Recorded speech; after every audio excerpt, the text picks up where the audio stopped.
حضور فرماتے ہیں اللہ قیامت والے دن بندوں سے سب سے پہلا سوال یہ کرے گا، مجھ سے ملنے کو جی چاہتا تھا؟ بھائی مجھ سے ملنے کو جی چاہتا تھا تو عرض کریں گے مالک چاہتا تھا، تو رب فرمائے گا میں بھی تمہاری ملاقات کو پسند کرتا ہوں۔ یہ پہلا سوال ہے، اپنے رب سے ملاقات کی تڑپ، جذبہ، معرفت خداوندی کی طرف سفر۔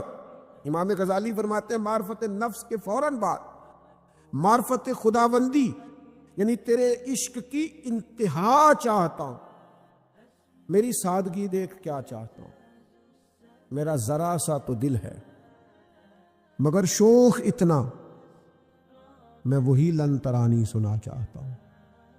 میرا بھی دل کرتا ہے میں تجھے کہوں رب آرینی، اور تو کہے لن ترانی، تو نہیں دیکھ سکتا۔ میرا ذرا سا تو دل ہے مگر شوق اتنا، میں بھی وہی لن ترانی۔ پھر خود ہی کہنے لگے بھری بزم میں راز کی بات کہہ دی، بڑا بے ادب ہوں سزا چاہتا ہوں۔ تو پہلے معرفت نفس، پھر معرفت خداوندی، پھر تیسرے نمبر پر معرفت دنیا۔ یہ معرفت دنیا تیسرے نمبر پہ کیوں؟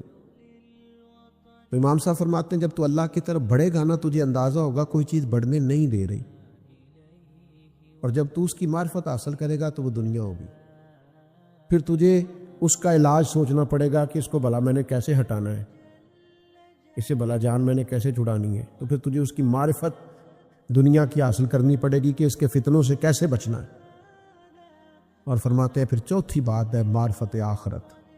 تجھے اس بات کا صحیح طور پر پتہ ہونا چاہیے کہ کیا تو ایسا کرے کہ تیری آخرت بہتر ہو جائے، قیامت کے مشکل مرحلوں میں تو کامیاب ہو جائے۔ یہ چار چیزیں امام غزالی کی تعلیمات کا نچوڑ ہے۔ وہ کہتے ہیں معرفت نفس سے شروع کرو، معرفت خداوندی کی طرف جاؤ، پھر رستے میں تمہیں محسوس ہوگا کہ کوئی چیز تمہیں اس رستے سے روک رہی ہے، تو وہ ہوگی دنیا، پھر اس کی معرفت حاصل کرنی، کہ اس دنیا سے کیسے جان چھڑائی جائے۔ وہ جو حدیث پاک میں فرمائے نا ہر برائی کی جڑ دنیا ہے، اور دنیا کی محبت جو ہے یہ انسان کو بہت سارے گناہوں میں مبتلا کر دیتی۔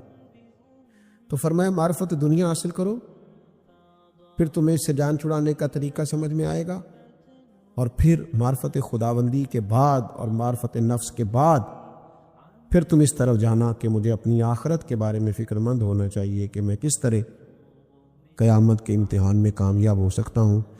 یہ امام غزالی رحمۃ اللہ علیہ کا کچھ فلسفہ حیات ہے، اس کو سمجھو۔ عقیدہ آخرت، اللہ کی بارگاہ میں کھڑا ہونے کا تصور، یہ انسان کو سوار دیتا ہے۔ یہ ایک ایسا مراقبہ ہے جو تزکیہ نفس کر دیتا ہے، انسان کا باطن سنور جاتا ہے، اخلاقیات میں تبدیلی آتی ہے۔ پھر کوئی کیمرہ بھی نہ لگا ہو نا، کوئی بھی نہ دیکھ رہا ہو، تو بندہ پھر بھی نیک ہو جاتا ہے، کیونکہ اس کا خیال ہوتا ہے میرا رب مجھے دیکھ رہا ہے، صبح قیامت میں اپنے رب کی بارگاہ میں کھڑا کیا جاؤں۔ تو عقیدہ آخرت کی مضبوطی، اس تصور کا مضبوط ہونا امت مسلمہ کے لیے نہایت ہی ضروری ہے۔ آپ دیکھیے قرآن مجید فرقان حمید ہماری توجہ دلاتا ہے، اور سورۃ القیامہ کے اندر اللہ کریم نے ارشاد فرمایا ایحسب الانسان، کیا آدمی اس گھمنڈ میں ہے، کیا انسان کا یہ خیال ہے ان یترک سدی، کہ اسے آزاد چھوڑ دیا جائے گا، اس سے پوچھا نہیں جائے گا؟ کیا انسان جو سمجھتا ہے اس سے کوئی سوال؟ ایحسب الانسان، کیا انسان اس گمان میں ہے، اس گھمنڈ میں ہے ان یترک سدی، کہ اسے آزاد چھوڑ دیا جائے گا، کوئی پوچھنے والا نہیں ہوگا؟ اسے آزاد نہیں چھوڑا جائے گا، اس پر پابندیاں ہیں، اس پر کچھ قیود ہیں، اسے کچھ حدود بتائی گئی ہے، اسے ایک دائرہ کار دیا گیا ہے، اسے بتایا گیا ہے کہ یہ حلال ہے، یہ حرام ہے، یہ تیرے لیے جائز ہے، یہ تیرے لیے جائز نہیں ہے۔ اس چیز کی حد تک تو آگے بڑھ سکتا ہے، یہاں سے اس لائن کو تو کراس نہیں کر سکتا، اس پر پابندیاں ہیں، ان پابندیوں کے بیچ رہ کے وہ زندگی گزارے گا۔ اور یہ بھی یاد رکھے، یہ آیت ایک دوسرا معنی یہ دیتی ہے کہ یہ مت سمجھے کہ صبح قیامت اسے چھوڑ دیا جائے گا، اس سے پوچھا جائے گا، اس سے سوال کیا جائے گا۔ اللہ کی بارگاہ میں جب یہ کھڑا ہوگا تو اسے اپنے اعمال کا حساب دینا ہو۔ لازمی طور پر ایک عدالت صبح قیامت لگے گی، جس عدالت میں مجرم پیش ہوں گے، انہیں اپنے جرموں کا حساب دینا ہے، ظالموں کو کھڑا کیا جائے گا، ان سے ان کے ظلم کے بارے میں باز پرس ہو۔ تو لازمی طور پر عقیدہ آخرت کی مضبوطی انسان کو مضبوط کرتی، اس کے اعمال پر پیرے بیٹھ جاتے ہیں، وہ پھونک پھونک کر قدم رکھتا ہے، سوچ کر جملے بولتا ہے، وہ کوئی بھی معاملہ کرتا ہے تو اس میں اس کا خیال ہوتا ہے کہ میں نے دنیا سے چلے جانا ہے، میرے پاس پتہ نہیں کتنا وقت بچا، لہذا مجھے آخرت میں پیش ہونا ہے اپنے معاملات کی آسانی کے لیے، وہاں کی آسانی کے لیے میں یہاں تھوڑا سوچ سمجھ کے چلوں۔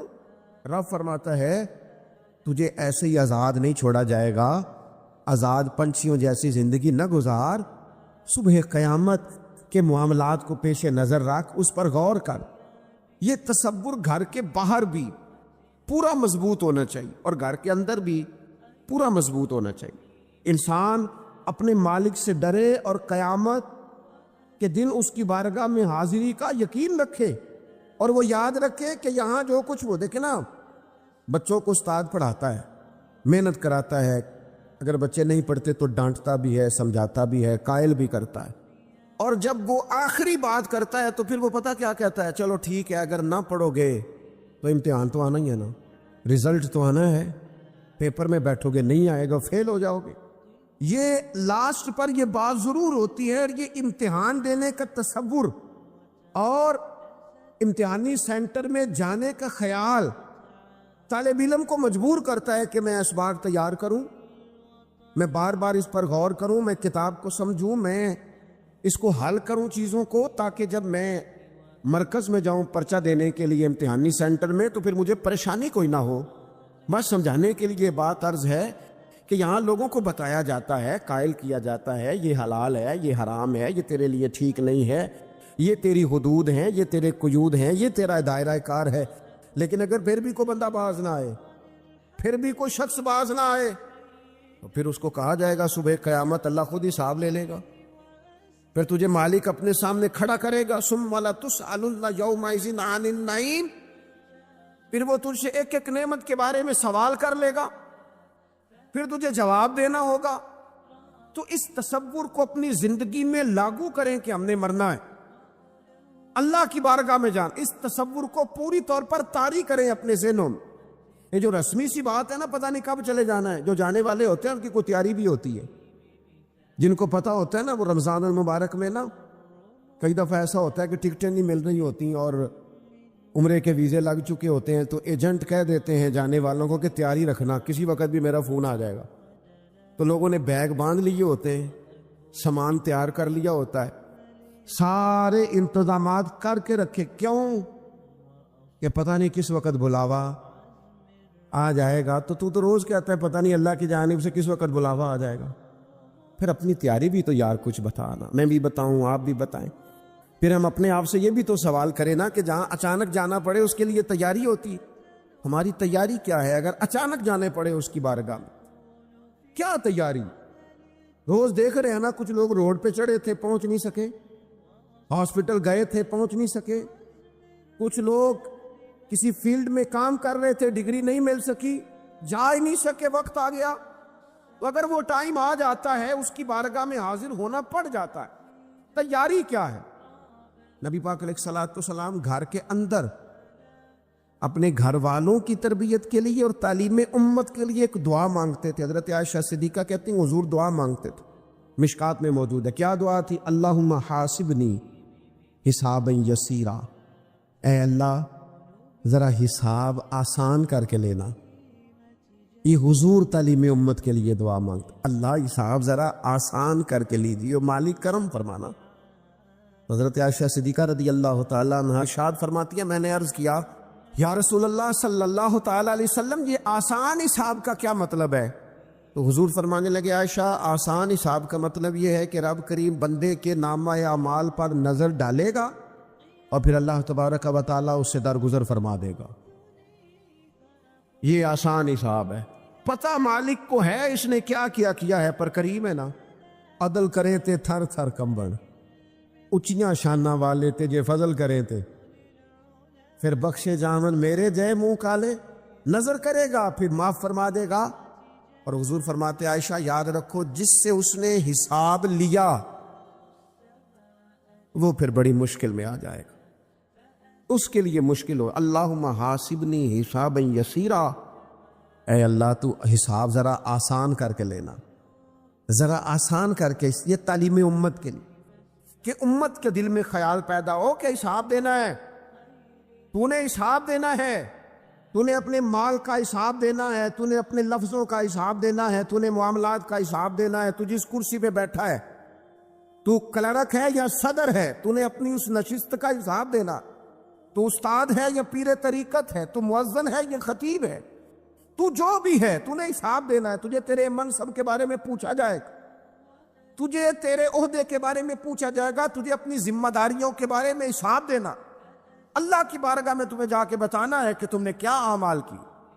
اس تصور کو پکا کرے اپنی، یہ تصور کتنا کو پکا ہونا چاہیے، دنیا کیا ہے اور آخرت کیا ہے۔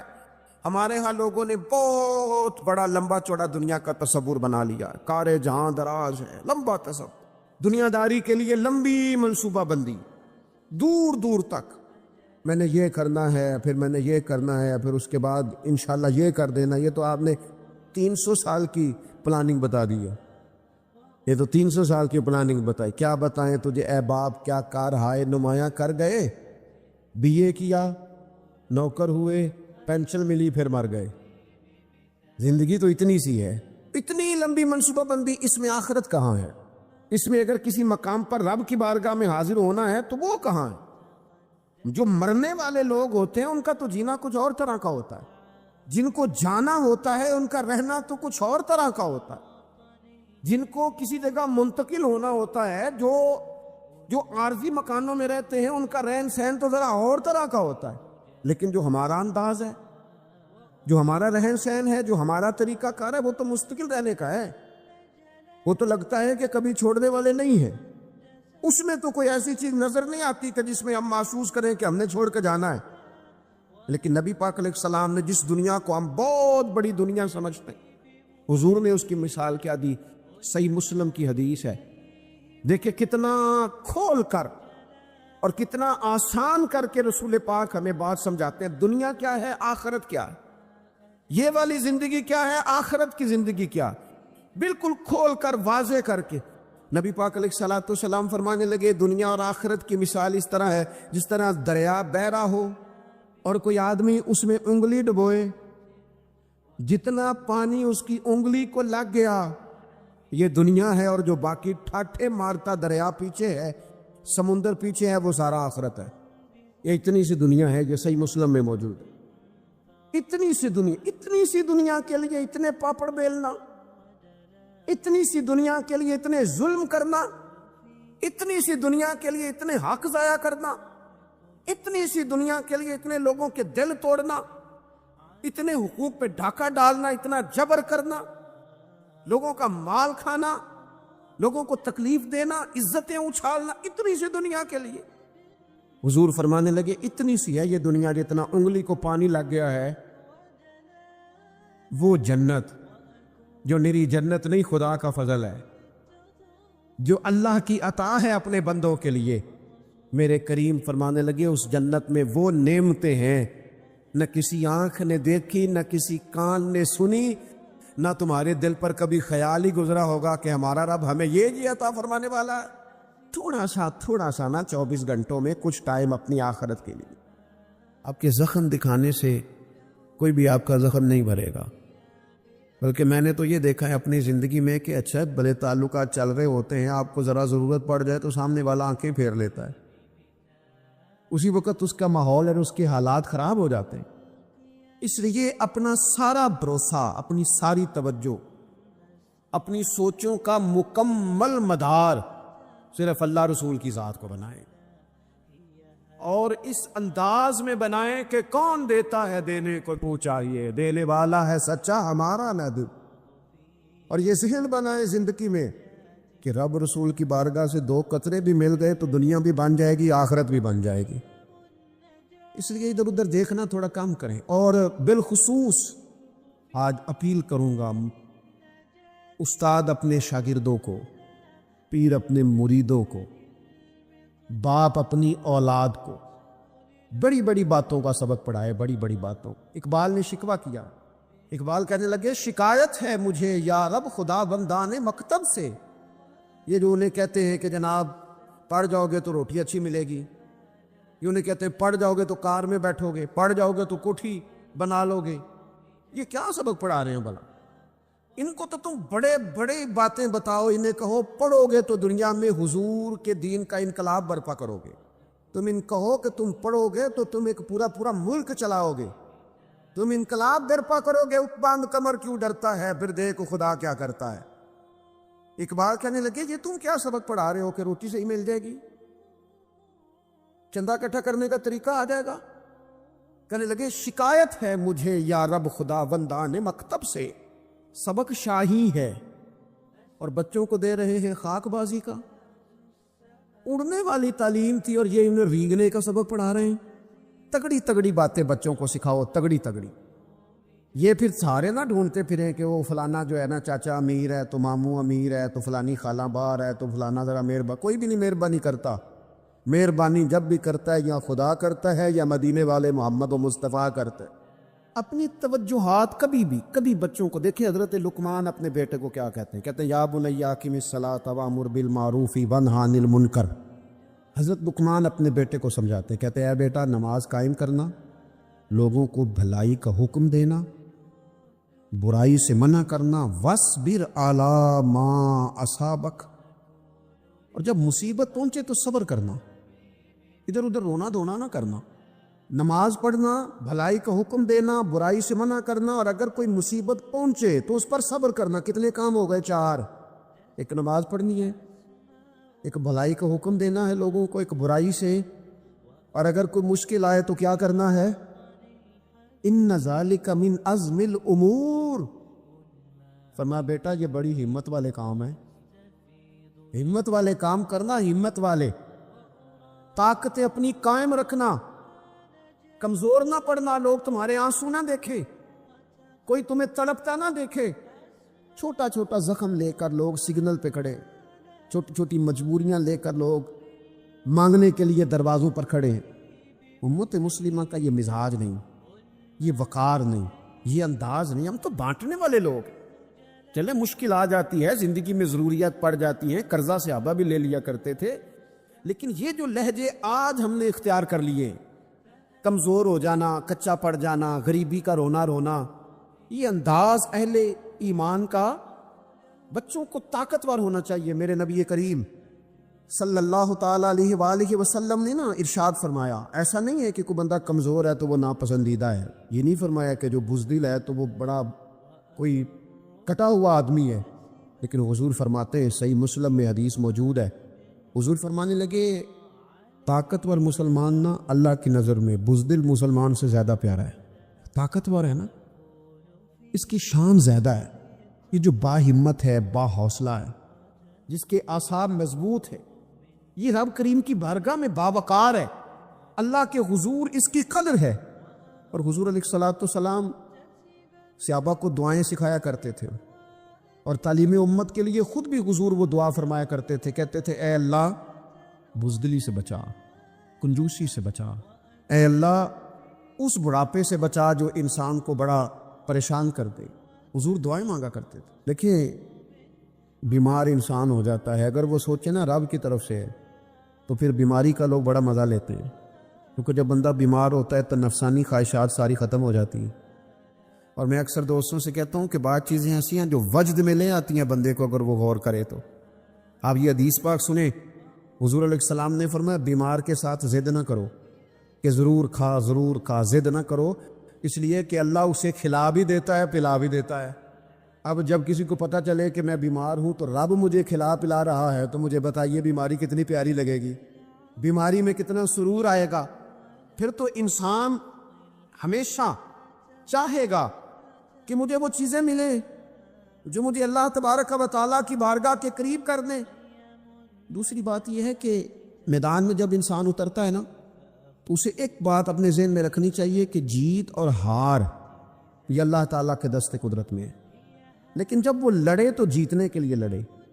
ہمارے ہاں نا بہت سارے لوگ لڑنے سے پہلے ہی ہارے ہوئے ہوتے ہیں، میدان میں نکلنے سے پہلے ہی وہ کمزور باتیں کر رہے ہوتے ہیں، ابھی سفر شروع نہیں ہوتا، وہ کہہ دیتے ہیں نہیں جناب آپ کی بات تو ٹھیک ہے پر کیسے ہوگا، کیوں کر ہوگا، لوگ تو آج کل چلتے ہی نہیں، بڑے مسئلے خراب ہیں۔ اور پھر کچھ لوگ ایسے ہیں جن کی باتیں سن کر بندے بیک ایئر لگا لیتے ہیں، اور میں نے دیکھا باتیں کرنے والے وہی رہتے ہیں اور کام کرنے والے کہاں سے کہاں چلے جاتے ہیں۔ یہ یقینی نہیں کہ جیتیں گے، لیکن جب میدان میں اترے نا تو پھر ہمیشہ جیتنے کے لیے اترے۔ کوشش کریں کہ میں نے اس انداز میں نکلنا ہے کہ میں نے نہ جیتنا ہے۔ حضرت مولا علی شیر خدا کرم اللہ تعالیٰ وجہ الکریم سے کسی بندے نے پوچھا حضور آپ ہر میدان میں کامیاب کیوں رہتے ہیں؟ فرمانے لگے جیت ہار تو رب کریم کے دست قدرت میں ہے، لیکن جب میں اترتا ہوں نا میدان میں تو میں دشمن دیکھ کے پہلے ہی فیصلہ کر لیتا ہوں کہ میں نے اس کے پیٹ میں خنجر مارنا ہے کہ گلے پہ، میں جیتنے کے لیے میدان میں اترتا ہوں۔ تو آپ دیکھ لینا دیواریں ہلتی رہتی ہیں اور در کانپ جاتا ہے، علی کا نام سن کر اب بھی خیبر کانپ جاتا ہے۔ کیوں کہ کہتے ہیں میں ذہن بنا لیتا ہوں کہ میں اسے کاٹ کے لاؤں گا، میں ڈرتا اور سہمتا ہوا میدان میں نہیں اترتا۔ ذہن ہوتا ہے کہ آج لڑوں گا تو جیتوں گا، آج میں دیکھیں میں کیا کرتا ہوں۔ حوصلہ نہیں پیدا کر پا رہے بچوں میں، کچھ بچے بھی اللہ خیر کرے عزم و ہمت والے لوگوں کے پاس بیٹھتے نہیں، اور دوسرا ہم اپنے بچوں کا کسی کو آئیڈیل بھی نہیں بننے دیتے۔ بچے کسی کا نام لیتے ہیں تو ہم کہتے ہیں پتر چھاٹ پراں، یہ دور ہی نہیں ہے۔ ہم کوئی ایسا ذوق، کوئی مزاج، کوئی طبیعت پیدا ہی نہیں ہونے دیتے۔ کچھ آنے والی نسل کا مزاج ہے کہ وہ اٹھنا نہیں چاہتی، بیٹھنا نہیں چاہتی، چلنا نہیں چاہتی، وہ چاہتی ہے میں لیٹی رہوں، موبائل میرے ہاتھ میں رہے، باقی سارے کام ریموٹ کنٹرول ہو۔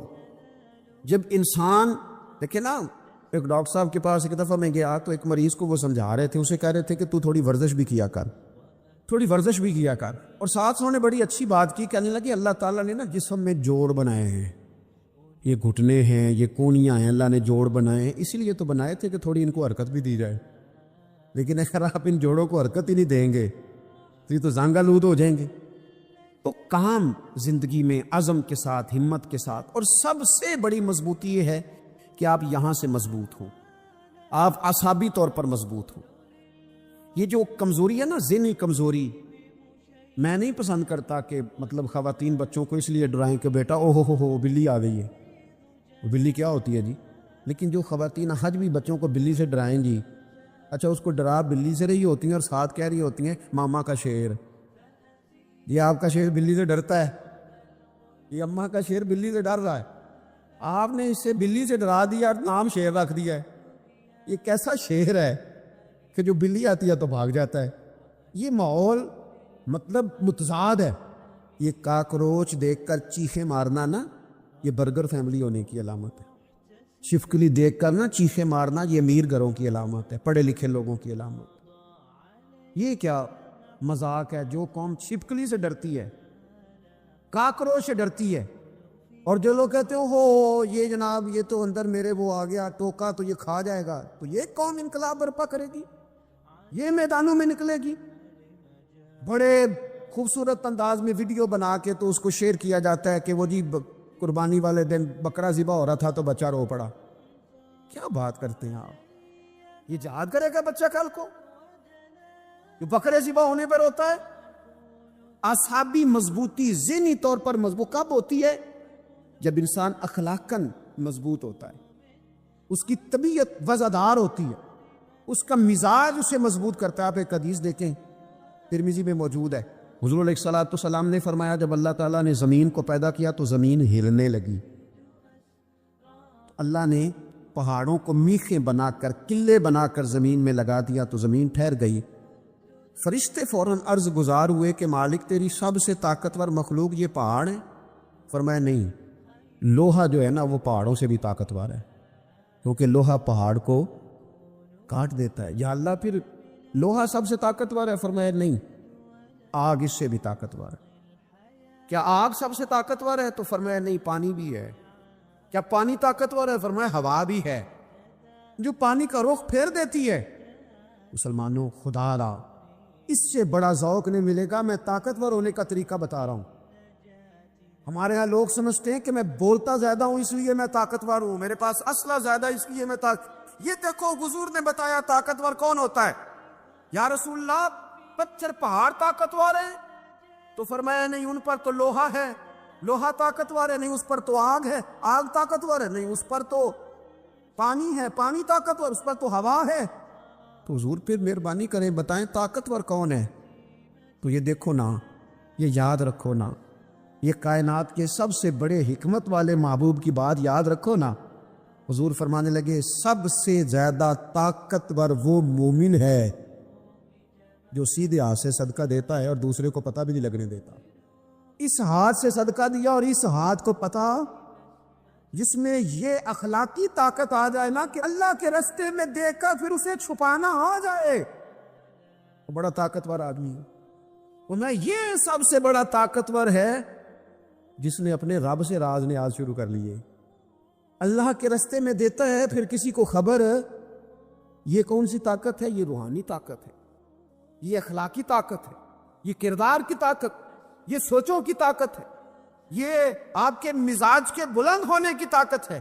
لیکن اگر مسجد میں ٹائلیں لگوا کر بھی ایک ٹائل پہ نام لکھوا لیا ہے، اگر کہیں تعاون کر کے بھی کہا میرا ذکر کرو، کوئی خدمت کر کے کہا میرا نام لو، پھر آپ کمزور ہیں، پھر آپ طاقتور نہیں ہیں، پھر آپ نے بزدلوں جیسا کام کیا، پھر آپ نے وہ رنگ اختیار کیا ہے جو شاید آپ کو ذہنی طور پر بڑی کوفت میں مبتلا کر دے. تو اصحابی طاقت، اصحابی قوت. آپ دیکھیں حضرت صدیق اکبر رضی اللہ تعالیٰ عنہ، حضور نے تربیت کی تھی نا. میں ذمہ داری سے کہتا ہوں کہ تعصب کی اینک نہ کسی نے پہنی ہو، ورنہ کائنات میں عشق کی داستان ختم ہو جاتی ہے جناب صدیق اکبر پر. جو پیار انہوں نے مدینے والے محبوب سے کیا ہے کوئی کر ہی نہیں سکتا. اور ہر وقت کی جدائی، ہر وقت کی، یعنی بیٹھے بیٹھے نا حضور کے وصال کے بعد بیٹھے بیٹھے حضرت صدیق اکبر اٹھ کے نا تو ایک رستے پہ چلنا شروع ہو گئے. کسی نے پوچھا ابو بکر کہاں جا رہے ہو؟ کہنے لگے یار ایک دن نا محبوب 2-3 دن کے لیے کہیں گئے تھے، اس رستے واپس آئے تھے. جنہاں دے دل بر جانی وچھڑن کون روے پھر تھوڑا، اے سب روگاں دا روگ محمد جس دا نام وچھوڑا. پریشان ہوں تو دل کر رہا ہے پتہ نہیں یہاں سے آ نہ جائیں. اتنا زیادہ محبوب کی غلامی اور نبی پاک کی محبت کا ذوق. لیکن اعصابی طور پر مضبوط کتنے تھے؟ حضور کے وصال کے بعد جس بندے نے اپنے پروں کے نیچے پوری امت کو سنبھال لیا ہے نا، اس کا نام بھی ابو بکر صدیق ہی ہے. ایسے ایسے سنبھال لیا، سب سنبھال، دکھ سب سے زیادہ لیکن سنبھالا. کوئی زکوٰۃ کا منکر پیدا ہو رہا ہے، کوئی ختم نبوت پہ حملہ کر رہا ہے، کوئی کچھ ہو رہا ہے، کوئی کچھ ہو رہا ہے. ابو بکر صدیق نے فرمایا سارے لشکر روانہ کرو. جہاں جہاں حضور نے فرمایا تھا جہاد کرو. فرمایا جو ایک رسی بھی زکوٰۃ کی نہیں دے گا وصول کریں گے. لوگوں نے کہا حضور حالات بڑے اور طرح کے ہیں، کیسے کام چلے گا؟ حضرت عمر جیسے دلیر بندے بھی کہنے لگے جناب یہ نظام کیسے چلے گا؟ تو ابو بکر صدیق فرمانے لگے عمر تجھے تیری ماں روئے، تو بڑے مضبوط مزاج کا تھا، یہ مجھے کیا پیغام دے رہا ہے؟ فرمایا عمر یاد رکھ اگر میں مدینہ منورہ میں اکیلا بھی رہ گیا اور جنگل کے درندے میرا آ کے گوشت بھی نوچ کے لے گئے تو پھر بھی میں ان اصولوں پر کھڑا رہوں گا جن اصولوں پر مدینے والے رسول نے مجھے کھڑا کیا ہے. ذرا گنجائش نہیں. ہم یہاں سے مضبوط لوگ ہیں، یہاں سے ذہنی بلندی، ذہنی پختگی، یہ حسن ہے زندگی کا. یہ کیا بات ہوئی؟ پرسوں فیصلہ کوئی اور تھا، سویرے پروگرام کوئی اور بن گیا. کل فلانے کا مرید تھا، آج مجھے فیض نہیں ملا، ادھر جا رہا ہوں. پرسوں فلانے کو استاد بنا بیٹھا تھا، آج میرا پروگرام بدل گیا ہے. کل میری سوچیں اور تھی، آج میری سوچیں اور ہیں. جو قوم ساری زندگی تعین ہی نہ کرے وہ کام کیسے کرے گی؟ جو رستے کا آغاز ہی نہ کرے وہ منزل پر کیسے پہنچے گی؟ تو کمزور باتوں سے نکلے، بزدلانہ سوچوں سے باہر آئیں، طے کریں زندگی میں یہ کچھ ہم نے کرنا ہے. میں نے کہا ہے نکلیں میدان میں جیتنے کے لیے، پھر رب کی مرضی ہے، پھر اللہ کی مرضی ہے. ساری زندگی صحابہ پر قرض رہا، قرضے بھی رہے، خدمتیں بھی ہوتی رہیں، جہاد بھی ہوتے رہے، ڈیوٹیاں بھی ہوتی رہیں، سارے کام ہی ہوتے رہے. ہمارا یہ مزاج ہے ایک دو کھا گیا ہے ساری خوشیاں ہی گئیں، بس سارا کچھ ختم کر بیٹھتے ہیں. تو تھوڑی سی نا مضبوط دیکھیں. اچھا یہ حضرت ابو بکر کا حال ہے تو جناب عمر کی کیفیت کیا ہے؟ کلمہ پڑھتے ہی حضرت عمر نے فرمایا یا رسول اللہ، جب آپ سچے، قرآن سچا، اسلام سچا، تو چھپ کے نماز پڑھنے کا کیا مطلب ہے؟ فرمایا ابھی تعداد ہی کوئی نہیں، 40 تو مسلمان ہیں۔ عرض کی حضور مہربانی کریں نا، آپ صرف اجازت دیں۔ 20 لوگوں کی صفیں بنا دی گئیں، ایک صف کے آگے حضرت عمر ہیں، ایک صف کے آگے حضرت امیر حمزہ ہیں۔ جناب عمر کہنے لگے چونکہ آپ اللہ کے رسول ہیں تو لہذا نماز بھی آج اللہ کے گھر میں پڑھی جائے گی۔ تو حضرت عمر بیت اللہ شریف کے بیچ کھڑے ہو کے نعرہ لگاتے ہیں، فرماتے ہیں میں عمر ہوں، تم مجھے بھی جانتے ہو، میرے باپ کو بھی جانتے ہو، تم میرا قبیلہ بھی جانتے ہو، میں نے پڑھ لیا ہے محبوب کا کلمہ۔ اب جس نے بچے یتیم کرانے ہو اور اپنی بیوی بیوہ کرانی ہو وہ آئے اور مجھے روکے۔ یہ محبوب اللہ کے ہیں اور گھر بھی اللہ کا ہے، تو نماز بھی آج اللہ کے گھر میں پڑھی جائے گی۔ جب تک انسان یہاں سے طاقتور نہیں ہوتا، پھر بات آئی سیدنا عثمان غنی کی، میں پہلا وہاں انہاں رنداں تو جنہیں کھلی بغاوت کیتی ہے، پورا قبیلہ اور طرف ہے، عثمان تیرے گھر میں مال ہے، دولت ہے، وزاداری ہے، لوگ سارے کیا کریں گے، والد مخالف، چچا مخالف۔ حضرت عثمان غنی جیسے آدمی کو پکڑ کے باندھ دیا گیا گھر میں۔ تو عثمان غنی کہنے لگے میں ان بزدلوں میں سے نہیں ہوں جو محبت بھی کریں اور اظہار بھی نہ کر سکیں، جو دعویٰ بھی کریں اور پھر ان کے اندر طاقت اظہار بھی نہ ہو۔ فرمایا تم جتنا باندھ سکتے ہو باندھ لو، تم اپنی دولتیں، حکومتیں اور اپنا جاہ و جلال سنبھال کے رکھو، ہم نے تو غلامی کا فیصلہ کر لیا ہے۔ اور پھر کی غلامی انہوں نے۔ اور جہاں تک بات ہے شیر خدا حضرت علی المرتضیٰ کی، حضرت علی المرتضیٰ شیر خدا کا تو یہ حال تھا کہ ساری زندگی میدان میں